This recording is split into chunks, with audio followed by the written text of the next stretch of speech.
ગોંડલ સ્ટેટના નામે ફરજી રાજા ફરતા હોવાનો કિસ્સો સામે આવ્યો છે। ગોંડલના અસલી યુવરાજના ધ્યાને આ ગંભીર બાબત આવતા તેમણે ખુલાસો કર્યો હતો। યુવરાજના પ્રતિનિધિ તરીકે રાજેન્દ્રસિંહ જાડેજાએ સમગ્ર મામલે ખુલાસો કર્યો હતો।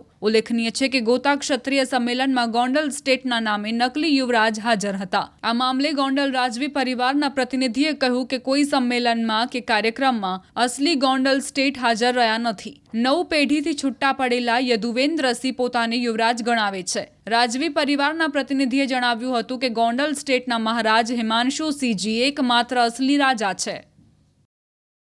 હમણાં થોડા સમય પહેલા એક કડવા પાટીદાર સમાજનું અમદાવાદ કે મહેસાણા ખાતે ક્યાંય બી એક કાર્યક્રમ થયેલો।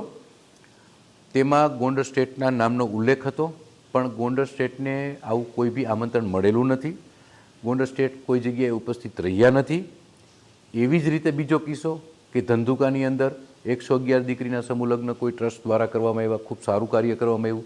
એમાં પણ ગોંડલ સ્ટેટ, ગોંડલ યુવરાજ સાહેબ આવા બધા નામના ઉલ્લેખો થતા હતા, પરંતુ ગોંડલ પેલેસે કોઈ પ્રતિનિધિ મંડળ કે કોઈ આવીને આવો કોઈ આમંત્રણ આપ્યું હોય કે અમે એને હા પાડી હોય કે એવું કંઈ ઘટના નથી।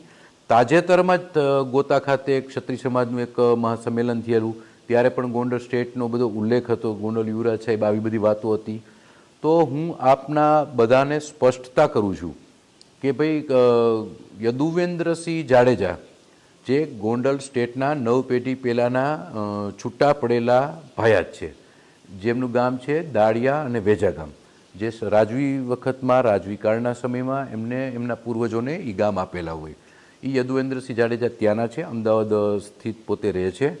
અને ઘણી જગ્યાએ અમે સોશિયલ મીડિયાના માધ્યમથી ઘણી જગ્યાએ વિડીયોમાં, યુટ્યુબમાં બધી જગ્યાએ જોયું કે ગોંડલ યુવરાજ સાહેબ ગોંડલ સ્ટેટના પ્રતિનિધિ અથવા ગોંડલ સ્ટેટ તરીકે પોતે જ્યારે આવી રીતે હાજર રહેતા હોય, તો બધાને અમે સ્પષ્ટતા કરી છે કે ગોંડલના સ્ટેટ એ ગોંડલના 17મા ઉત્તરાધિકારી અને મહારાજા સર ભગવતસિંહજી જે જેનાથી સમગ્ર વિશ્વમાં ગોંડલ પ્રખ્યાત છે તેના 5મા ઉત્તરાધિકારી, એટલે કે એ હાલમાં વર્તમાન મહારાજા હિમાંશુસિંહજી સાહેબ છે।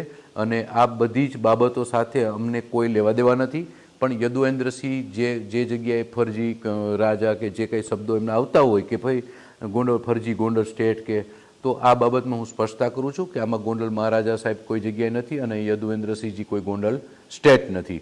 અને ખાસ કરીને એક મેં વિડીયો જોયો હતો એની પણ સ્પષ્ટતા કરું છું કે કોઈ અર્જુનસિંહજી ગઢુલા કરીને અર્જુનસિંહજી કોઈ સાહેબ છે, એમને પણ ખાસ કરીને યુટ્યુબમાં મેં એમના વિડીયોમાં જોયું, સાંભળ્યું કે ભાવનગર મહારાજા સાહેબને જ્યારે અમે મનાવવા ગયા ક્ષત્રિય મંચ માટે, ત્યારે ગોંડલ યુવરાજ સાહેબ પણ અમારી સાથે હતા। તો આ વાત બિલકુલ તદ્દન પાયાવિહોણી છે। યદુવેન્દ્રસિંહ કોઈ ગોંડલ યુવરાજ સાહેબ નથી।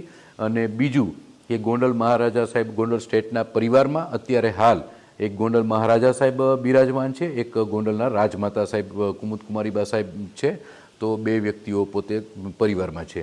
અને ગોંડલ મહારાજા સાહેબે કોઈ પણ વ્યક્તિને યુવરાજ સાહેબ તરીકે ક્યાંય ખોળે લીધેલા નથી, કે જેથી કરીને આ સ્પષ્ટતા એટલા માટે કરી છે કે આવું કોઈ લોકો ગલતફહેમીમાં ન આવે। ગોંડલ સ્ટેટ પ્રત્યે હંમેશા લોકોને આદરભાવ અને માન સન્માન છે, તે હંમેશા જળવાઈ રહે અને આવી રીતના કોઈ ફરજી વ્યક્તિ એનો લાભ ન ઉઠાવે તે માટે આપની સામે સ્પષ્ટતા કરી છે।